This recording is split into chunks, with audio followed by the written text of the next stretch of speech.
Good evening. He was just 16 years old. Toronto's latest homicide victim shot and killed in a Scarborough housing complex. Tonight, neighbors are remembering Jamal Abdinazir as a kind and respectful young man. And Toronto police are trying to figure out who killed him and why. CTV's Janice Golding is live tonight with the latest. Janice.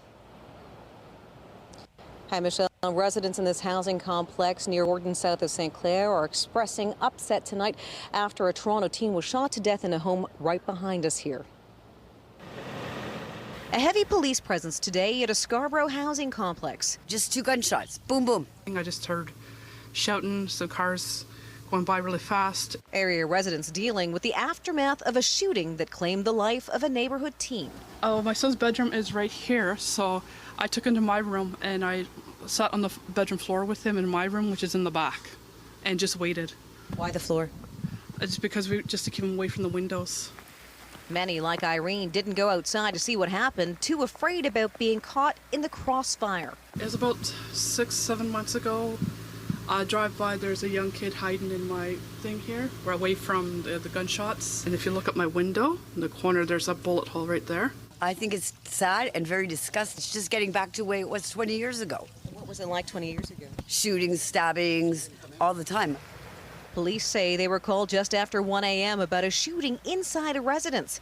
When they arrived at the home on Cataraqui Crescent near Warden, they found a 16-year-old boy with gunshot wounds.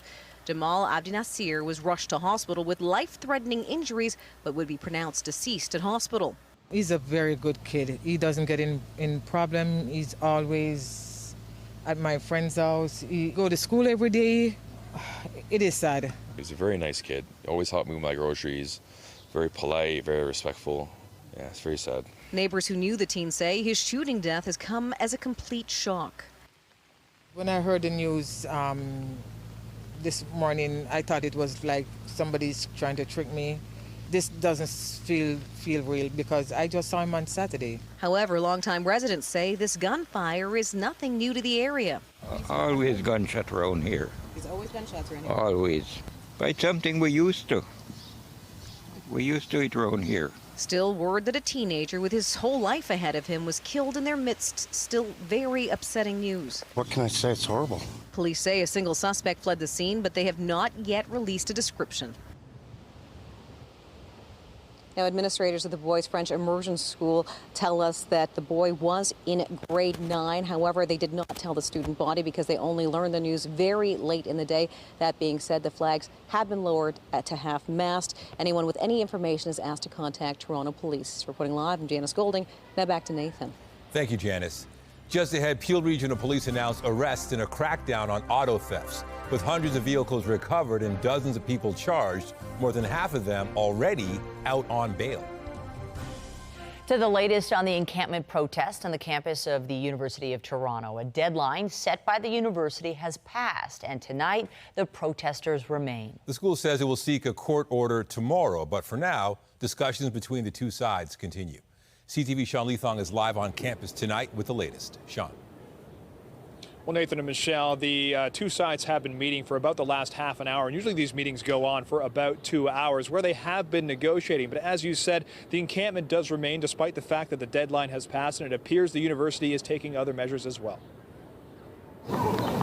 A steady downpour on the encampment at the University of Toronto as a deadline to vacate passed this morning, a moment that was marked by a rally. We want divestment, we want disclosure, and we want it now. With the pro-Palestinian encampment protesters receiving support from labor leaders. If the University of Toronto makes a move against the students, they'll have to go through the workers first.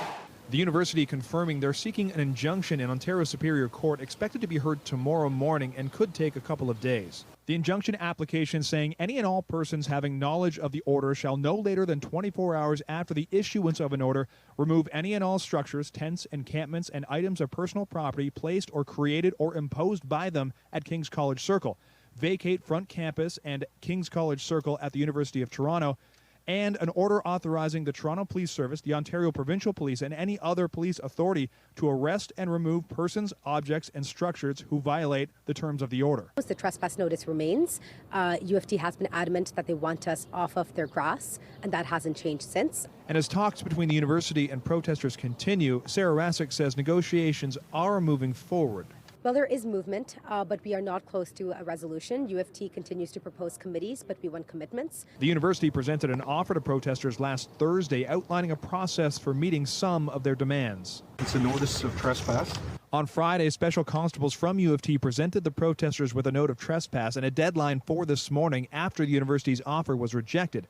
Students presenting a counteroffer last night. The counteroffer remains the same. Students demanding the university divest its endowment from investments that provide direct or indirect military aid to Israel, that the university disclose all publicly traded investments and suspend ties to a post-secondary institution operating in East Jerusalem and a university involved in developing weapons for Israel, while also asking for commitments that the university will not punish staff or students for engaging in the protest. We have reported hateful acts and hateful speech to Toronto Police Services. This as University President Merrick Gertler faced questions from MPs alongside other university presidents at the Justice Committee in Ottawa today. Is it related to the encampment specifically? When were these people suspended or expelled? So the encampment has been in place for 3.5 weeks, and so we have not yet had has any. Been expelled or suspended because of the encampment. Those processes are underway. While the students say they aren't going anywhere. Really, the ball is in their court, right? Students are here. They will continue to be here. They will continue to demand divestment despite the threats of police, despite the threats of academic repercussions. So when facing the possibility of this injunction and speaking with a spokesperson from the encampment yesterday, they said that they feel that they have a strong legal case and are likely to actually win. Reporting live, I'm Sean Leathon. Michelle, I'll send it back to you. Thank you, Sean. Now to our first look at the forecast. Heavy rain soaked us to start our Monday, but this afternoon brought clearing conditions, and at this hour it looks to be quite lovely out there. The sun peeking through, still some clouds in the mix, and it certainly feels steamy with all the humidity. Jessica Smith joins us now to talk about the evening conditions. Jess. With all that heat and humidity and a cold front on the way, that's the perfect recipe for some messy weather. And that's what we saw early on this morning. It continues to portions of eastern Ontario as we wrap up our day. Sunshine now, though, but it is breezy out there. Still looking at some tornado watches and warnings through southern portions of Quebec and then in towards eastern Ontario because we still have that heat and humidity kind of causing that potential. As we head in towards our evening, breeze remains strong out of the west, and temperature-wise, it is hot out there, still feeling like 28. Coming up, I'll have a full look at your long-range forecast. Right now, it's back over to Michelle. Thank you, Jess. Still to come tonight, people are gathering outside the Israeli consulate downtown for a rally for Rafah. We're live at the scene this hour with the calls for military action to cease as the Israeli government admits it made a tragic mistake. A public show of support today as students return to a Jewish school that had been the site of a shooting over the weekend. Tonight, investigators have released new footage as they work to find who opened fire early Saturday morning. CTV's Rahim Ladani has the latest. Israeli flags greeted parents and children as they arrived at school after what has been a weekend of difficult conversations. I told them what happened, and I also told them that they have to be certain that God is watching us and protecting us and taking care of us. The crowd outside Haya Mushka Elementary School gathered to show solidarity with the Jewish community after shots were fired at school windows over the weekend. Surveillance video released by police shows a dark-colored vehicle reversing and then stopping in front of the school. No one was inside when police say 2 suspects discharged a firearm just before 5 Saturday morning, but many are feeling unsafe. None of us want to have to drop our kids off at a school behind heavy police presence. This is unacceptable and things have to change. About 2 years ago, the school received a grant from the federal government and it was able to install this security fence right around the entire property. The money was given to communities deemed at high risk for hate-motivated crimes.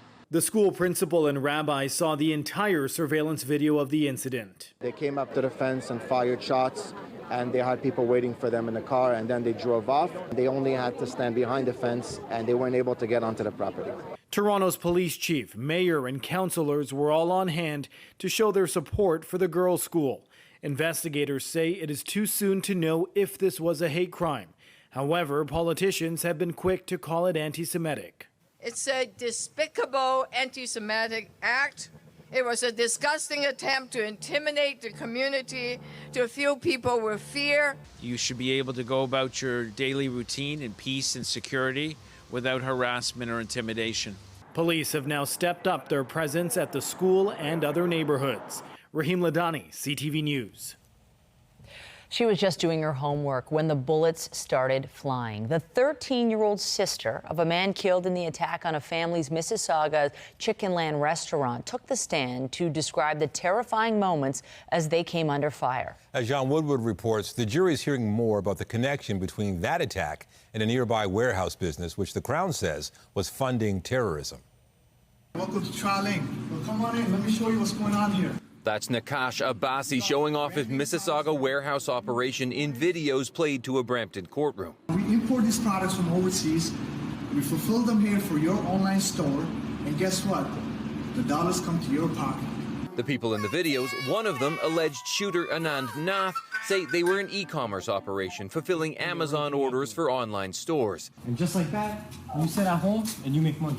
But the Crown alleges dollars from the operation, called TrialLink, also flowed to the Islamic State, a listed terrorist organization responsible for a variety of attacks around the world. And when a new employee, 25-year-old Naeem Akil, found out, he was planning to turn them in. The Crown says their plan to stop him was to shoot him and his entire family. Surveillance video from May 29, 2021 shows a gunman before and after the attack when he burst into the Akil family's Chickenland restaurant, shooting and killing Akil. Also hit were his mother, father, brother, and a co-worker. His 13-year-old sister Sandra had just arrived to do homework when the attacker wordlessly entered and started shooting, she testified. Pretty much everyone but me was shot. Most of them were laying on the floor bleeding. My mom, although she was shot, she was still standing. Sandra Akil, age 16 now, was composed as she said she took cover behind kitchen equipment, telling investigators, "I was too busy paying attention to my mom screaming and trying to hide from the bullets. I didn't get a good look at the attacker." Authorities described what they found on the phone of the alleged getaway driver, Suleiman Raza, including propaganda videos from the Islamic State, some of which appeared to justify the killing of women and children in some circumstances, as well as records of multiple internet searches, including this one, "What is the sentence for a getaway driver?" Nothing has been proven in court, and the trio has pleaded not guilty to first-degree and attempted murder charges. Authorities say they traced Raza's car from the shooting back to the warehouse, alleging what happened here was much more sinister than these videos let on. We will not leave your side. That is a promise. Take care. John Woodward, CTV News. The Ford government is facing pressure on several fronts, with the Privacy Commissioner set to put forward a report on the Greenbelt scandal. As well as concerns about fast-tracking a plan to expand alcohol sales. CTV's Queen's Park Bureau Chief Siobhan Morris joins us live with more. Siobhan. So we have the possibility right now of another chapter being written in the Greenbelt scandal, all while the government's trying to focus on making good on this 2018 election promise around alcohol. All of this is amounting to a lot of buzz at Queen's Park about the possibility of an early election. After damning reports from the Integrity Commissioner, the then Auditor General, and the RCMP poking around a decision to open up the Greenbelt to build homes, a new deep dive is on the way.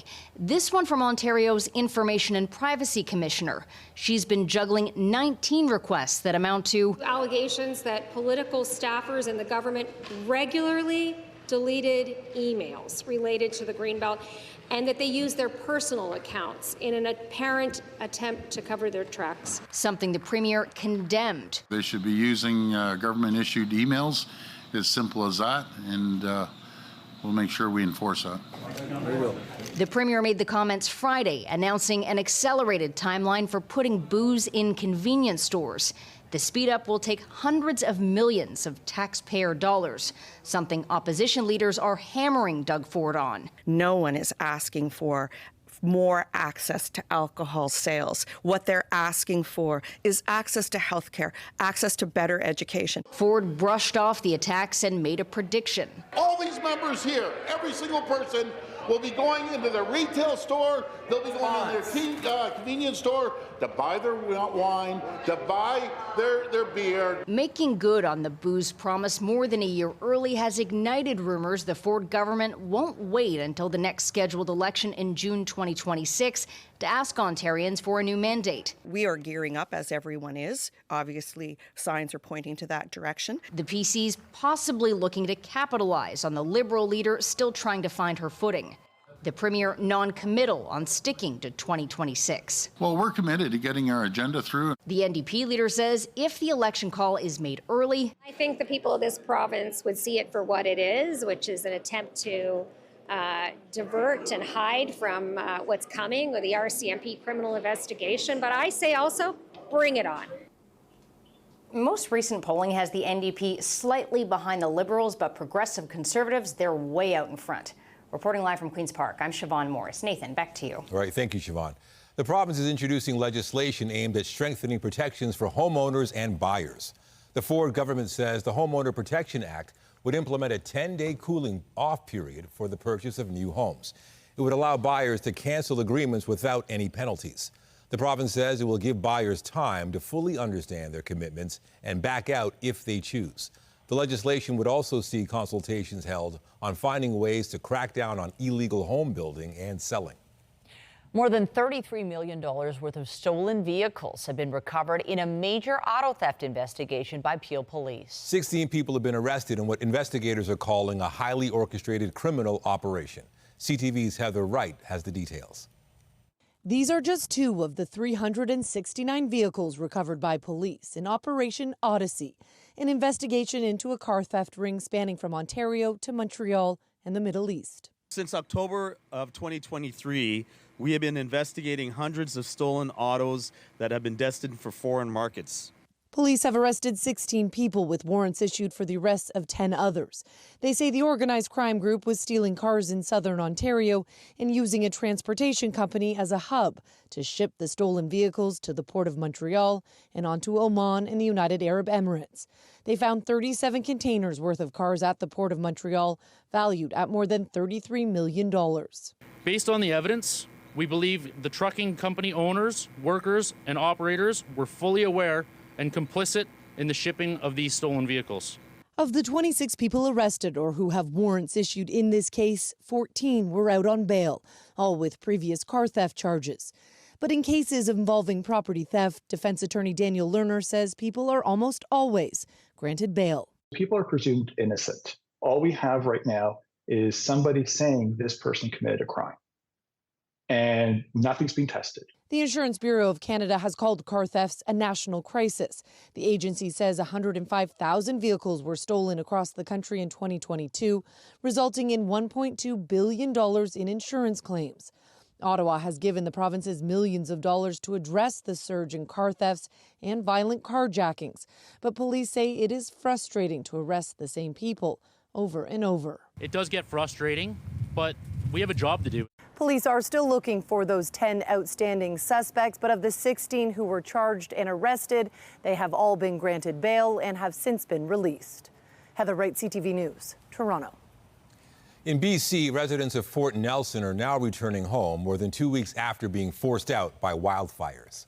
And you'll need to bring a few days of food and essential supplies that you'll need because there may be supply shortages. I know all of our stores are all trying to get their trucks in here to make sure that they've got full shelves for everybody, but that may take a couple of days. So bring some supplies with you, particularly the essential things that you think you might have to have.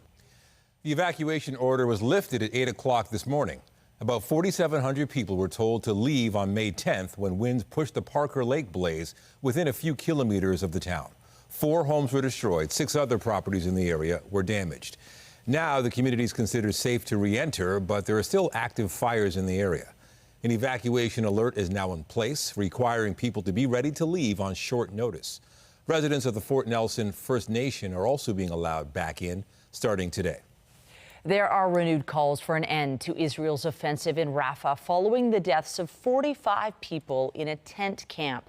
An Israeli airstrike resulted in a fire in the camp last night. Survivors said families were preparing to sleep when the attack hit the neighborhood where thousands of people were sheltering after Israel began a ground assault on the southern Gaza City over 2 weeks ago. The Israeli Prime Minister says something went tragically wrong.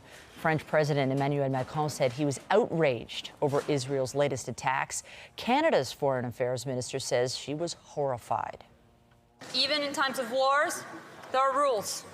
And the images coming out of Rafah are horrific, heartbreaking. Our position has been clear on Rafah, and we've been saying it now for weeks. Palestinian civilians do not have any safe space to go. The killing of innocent civilians is completely unacceptable, and the decisions of the International Court of Justice are binding. The level of human suffering is catastrophic, and that's why, Mr. Speaker, we need an immediate ceasefire. Israel has kept up its offensive in Rafah despite a ruling by the top UN court on Friday ordering it to stop. Germany and the European Union said today the court's decision must be respected. Here at home, there's a protest this hour outside the Israeli consulate downtown. CTV's John Musselman is live there tonight with more. John. Hi, Nathan. We're at Young and Bloor, just outside the Israeli consulate. We'll just give you a shot here. There's about at least 500 people, possibly more than that. It's growing by the minute. They've gathered here to protest the situation in Gaza, and specifically, as you mentioned earlier, the airstrike in Gaza that killed dozens of innocent civilians. Now, there is a huge police presence here. They've lined the protest with bicycles, but there's a large contingent of officers as well in behind this building in case they're needed. But so far, it's very peaceful. Everyone is just on the sidewalk taking part in these chants, calling for an immediate ceasefire in Gaza. And we have noticed that there are some students from the university encampment that have walked up here to join this. We'll be on this story to see what develops here, and we'll have more as the hour continues. Reporting live, I'm John Musselman. I'll send it back to you. Thank you, John. The federal government is increasing the number of applications for Gaza residents seeking to join their relatives here in Canada. The program initially had a cap of 1,000 applications, but it is changing to 5,000, each of which can include multiple family members. Palestinian Canadians have complained about inconsistent messaging and onerous requirements that left people unable to leave Gaza before Israel closed access to Egypt. In Ukraine, 3 people were killed in an attack in a southern region of the country. 6 others were injured in the Russian missile strike. It damaged a coffee shop, a garage, and a car wash. In the east, 1 civilian was killed and 10 others were hurt in an attack on Kharkiv. Local officials say the enemy attacked the civilian enterprise with a guided bomb. In Moscow, officials say a drone was downed outside the capital. Fragments landed on a home, but no one was hurt. A government official in Papua New Guinea says more than 2,000 people are believed to have been buried in a landslide last week. It happened Friday morning in the mountainous interior of the South Pacific island nation. Officials say there was major destruction in the village of Yambali. The settlement is located in a remote area off the coast of Australia, making search and rescue efforts complicated and hazardous. The country has now formally asked for international help. In the U.S., at least 21 people were killed as powerful storms hit a number of states over the weekend. Tornadoes and thunderstorms destroyed homes, businesses, and left hundreds of thousands without power. The severe weather struck Texas, Oklahoma, Arkansas, Kentucky, and Missouri. U.S. President Joe Biden directed federal agencies to provide support as needed. A severe thunderstorm watch was issued for the Atlanta area and other parts of Georgia, and for several western South Carolina counties. A severe thunderstorm watch was issued for parts of New Jersey, New York, and Pennsylvania until tonight. At least 16 people were killed after a major cyclone hit Bangladesh and India. The storm made landfall last night, bringing strong winds and heavy rain. Officials in Bangladesh say there is extensive damage nationwide. Many people are stranded, and millions of customers are without power. In India's West Bengal state, high winds uprooted hydro poles and trees. Airports and schools in the area were closed today, and seaports suspended operations. A volcano erupted in Indonesia today, sending ash 6 kilometers into the air. Mount Ibu erupted in the early morning hours. Now, at least 1,800 residents in 7 villages were forced to leave. Local authorities recommended that a 7-kilometer radius be cleared. This activity follows a series of eruptions elsewhere in Indonesia. It sits on the Pacific Ring of Fire and has 127 active volcanoes. Coming up on CTV News, suspected opioid poisoning claims 3 lives in Halton Hills in 2 separate incidents. Just ahead, police issue a warning as they work to identify the deadly substance. And I'm Pat Foran. Coming up on Consumer Alert, if you want to fly within Canada, there are only so many choices when it comes to choosing an airline. Now the Competition Bureau wants to investigate to see if more can be done to give Canadians lower prices and better service. I'll have my reports. That's just ahead. And although we're not done with all the active weather just yet, heading into the day tomorrow, we do get a bit of a break into the afternoon, although heat and humidity will have the chance of active weather lingering. Coming up, I'll have a full look at your long-range forecast for the last few days of May. And stay with us. We've got another full night of great shows for you right here on CTV.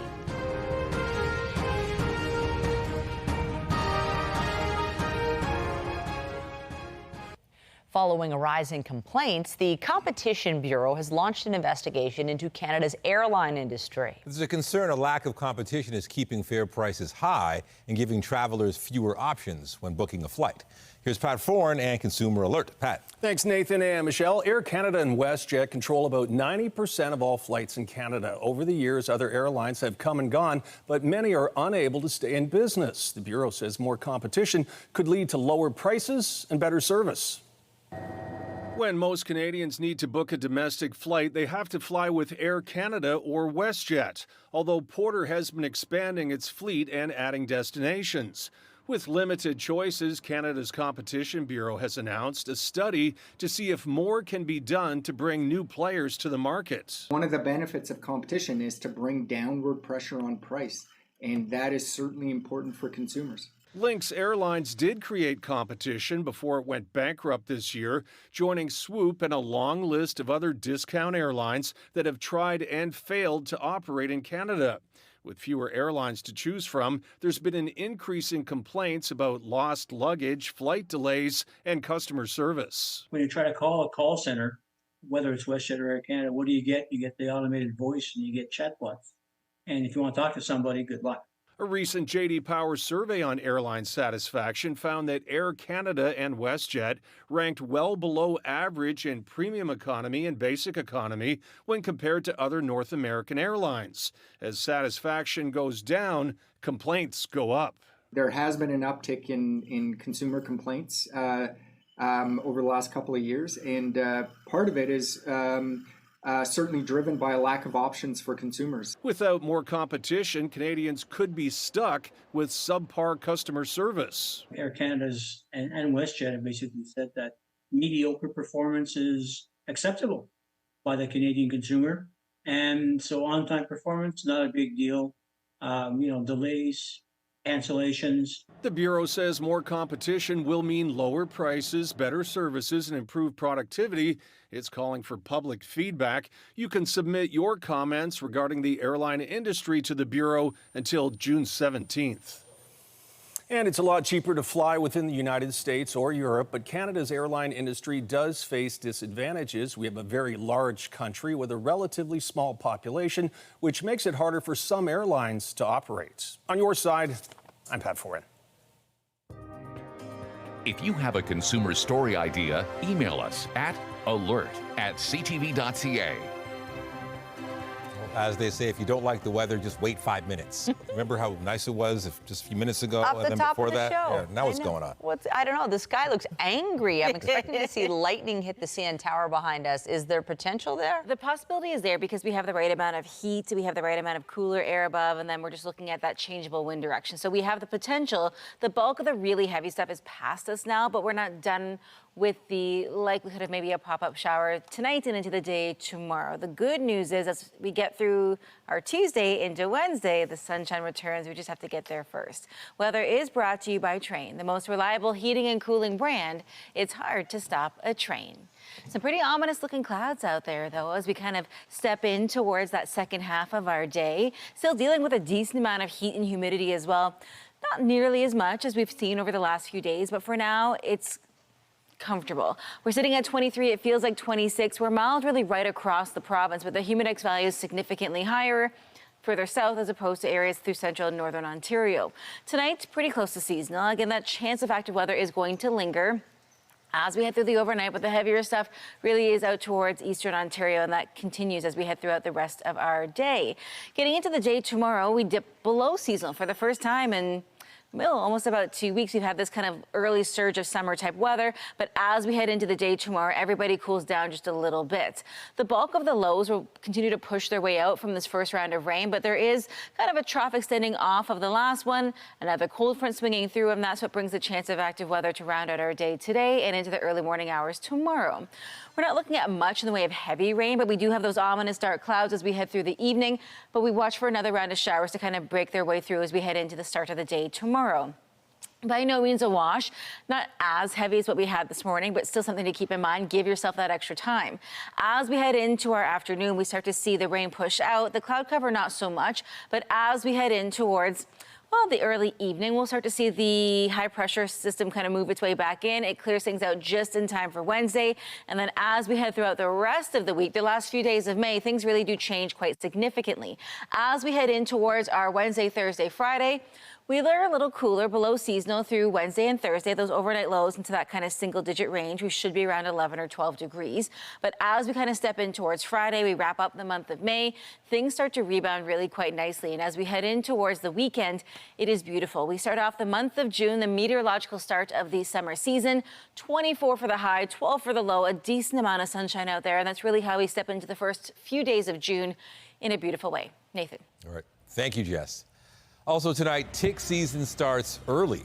The conditions are ripe to run into the tiny blood-sucking parasites that have the potential to spread Lyme disease.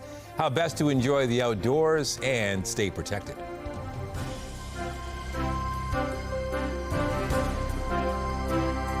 A mild winter and warm spring temperatures have led to an early tick season in Ontario. But while the climate is a big reason for the tick boom, as health reporter Pauline Chan reports, it's not the only factor.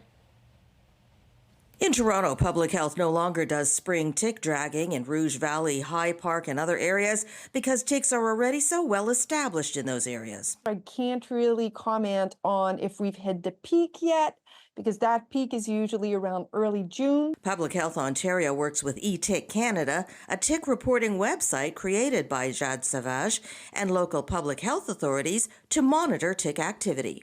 Vast majority of ticks that people will encounter will be the black-legged tick, so unfortunately the vector of Lyme disease, and then the American dog tick, which is actually very common. Those two species make up about 93% of the ticks reported. Savage says while overall tick numbers are down this year in Canada, black-legged ticks are up, and they are the carriers of Lyme disease as well as 3 other diseases which just became reportable in Ontario last year: anaplasmosis, babesiosis, and Powassan virus. The main problems areas we see in Ontario are along pretty much southern Ontario, along the north shores of Lake Erie, Lake Ontario, St. Lawrence River.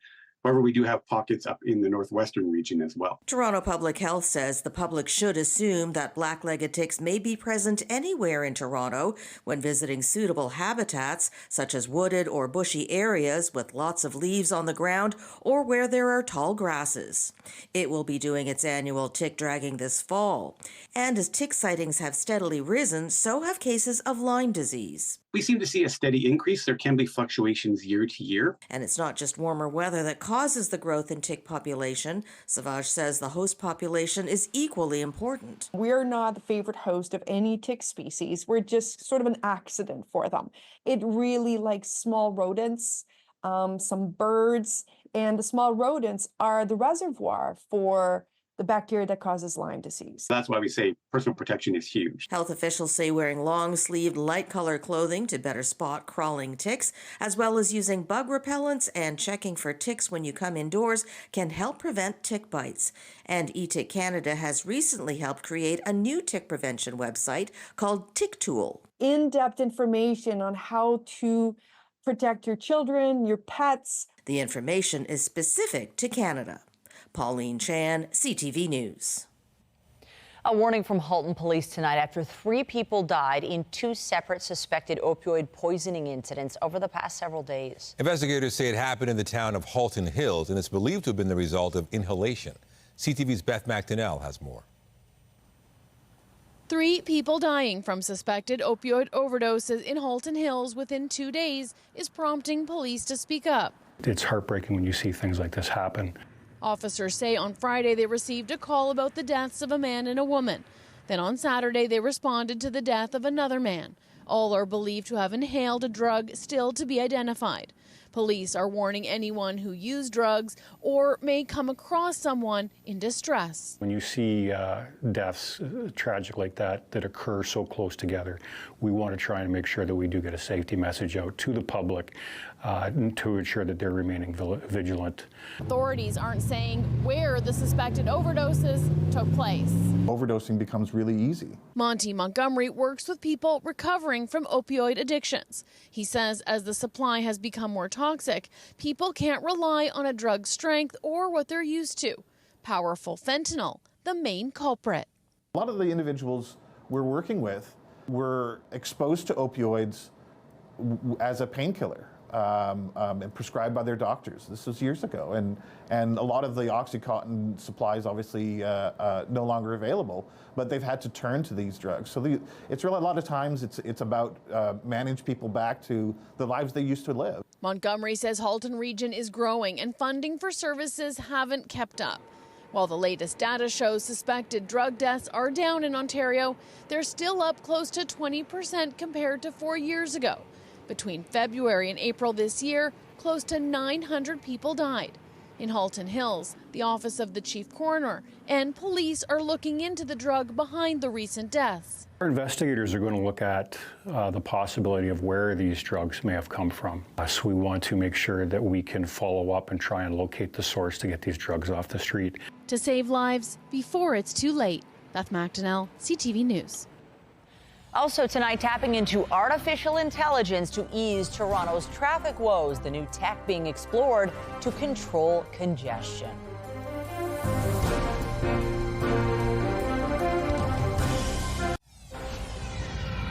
He's a very good kid. He doesn't get in problem. He's always at my friend's house. He go to school every day. It is sad. He's a very nice kid. Always helped me with my groceries. Very polite, very respectful. Yeah, it's very sad. Updating our top stories, a 16-year-old boy is Toronto's latest homicide victim, shot and killed in a Scarborough housing complex early this morning. Police have identified the victim as Jamal Abdinasser, but so far they have not released any information about suspects. The trespass notice remains. UFT has been adamant that they want us off of their grass, and that hasn't changed since. Protesters remain on the campus of the University of Toronto despite the school setting a deadline of this morning for them to leave. The school has now gone to court to seek an injunction that would allow for the removal of the protesters. That is expected to be heard tomorrow. But in the meantime, protesters say they are not leaving. It does get frustrating, but we have a job to do.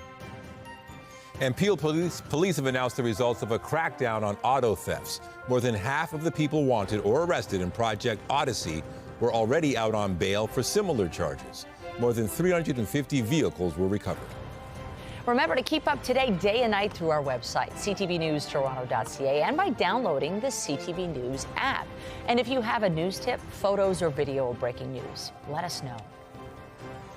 On the markets, the Canadian dollar is up about 1/5 cent to 73.36 US. American benchmark oil added 83 cents to close at 78.55 a barrel.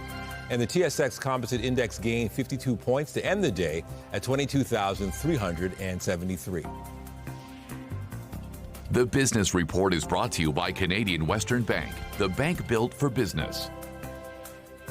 A Quebec judge has authorized a class action lawsuit against Bombardier. Shareholders allege the plane maker presented a false picture of its financial situation in 2018, a year that saw its share price tank. The suit was filed in 2019, claiming there were not timely disclosures of key facts concerning the company's financial forecast. Bombardier says it may appeal the judge's decision. A&W Restaurants has signed a long-term deal with UK sandwich chain Pret a Manger. The fast food chain's been running a trial for the past 2 years, carrying Pret a Manger products in some locations and recently opening its first standalone store. The deal will see more stores rolled out across the country over the next decade. A&W Restaurants will start offering Pret coffee this fall. The city is turning to technology to try and tackle Toronto's traffic problems. As CTV's Mike Walker reports, from sensors to automated enforcement to AI, the city's asking the private sector to propose the best ways to get traffic moving.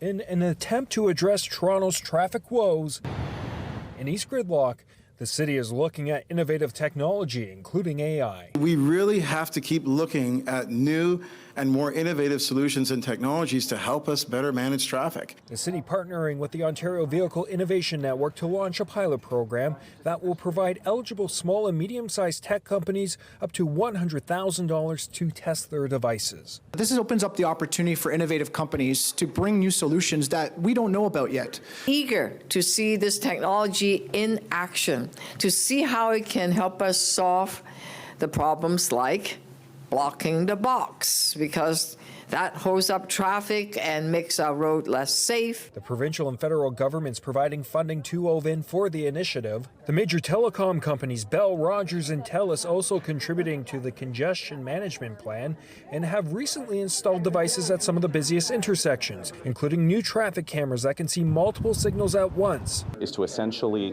look at the entire length of the artery, the entire length of the corridor, see if there's been any kind of incident that might be generating traffic, and take appropriate action. As well as sensors, automated enforcement in transit lanes, and AI technology to manage traffic signals, and on city vehicles to detect potholes. And it's real-time measuring the traffic going in each direction. And with the AI, it'll be able to optimize based on what the priorities are for the city. And what we do is we'll provide recommendation to the city so they can change the signalization to make the intersection safer. Information the city says will be relayed back to its traffic management center in real time. We then have the ability to remotely control or effectively better manage traffic on the right-of-way. According to the Toronto Region Board of Trade, gridlock costs the local economy up to $11 billion every year. Experts say the new technology will have an impact, but new AI technologies, they can get more efficient. We think we can squeeze more efficiency out of the network, but overall, we have too many cars for not enough road space. This will make some difference, but it's not going to transform the gridlock that we're experiencing today. The city will begin testing the technology this summer, with city staff reporting back on some of the findings at the end of this year. Mike Walker, CTV News, Toronto. The Blue Jays were looking to end a 3-game slide today, opening a series against the White Sox in Chicago. And he lifts one to left field, and he's tagged it pretty well. And it is gone! George Springer got Toronto on the board with a 2-run homer in the second inning. The Jays would go yard twice more, with Bo Bichette and Davis Schneider also hitting home runs. Toronto went on to win 5-1. The inaugural PWHL Championship Series will be going to a 5th and final game after a dramatic Game 4 ending. Boston, Minnesota. Inaugural PWHL Finals. Mueller with a chance here for Boston, and she scores! Alina Mueller, the season-saving goal! Boston scored in double overtime last night to tie their series with Minnesota at 2 games apiece. Just minutes before the goal, Minnesota scored and had started to celebrate, but the goal was waved off due to goalie interference. Wednesday's game in Boston will decide who will win the first ever Walter Cup. And basketball legend Bill Walton has died at the age of 71. The Hall of Fame center and two-time NBA champion passed away Monday after a prolonged battle with cancer. Among Walton's many achievements was winning a record 88 straight games at UCLA. As a professional player, he first won the NBA championship and was named Finals MVP with the Portland Trail Blazers in 1977. Walton's 12-year pro career also included playing for the Clippers and the Celtics, winning a second NBA title with the Celtics in 1986. Just ahead, challenging kids to break through barriers by removing them. 1,500 students take part in the barrier-free track and field meet at Variety Village. Don't miss the heartwarming highlights.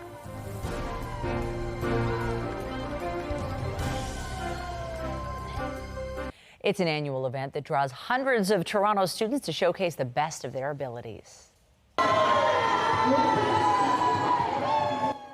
This was the first day of the barrier-free track and field meet held at Variety Village. More than 1,500 students are taking part in 10 different events, from running to sledge hockey to wheelchair basketball. The emphasis of the event is on participation rather than competition, and organizers say it gives the kids a chance to try activities they might not otherwise get to. These students are able to blow us away each and every year with their abilities. A lot of times they aren't given these chances to participate in golf for whatever reason. We sometimes think they're not able to do it or whatever the case may be. And we come here and see what it is they can do and celebrate their abilities.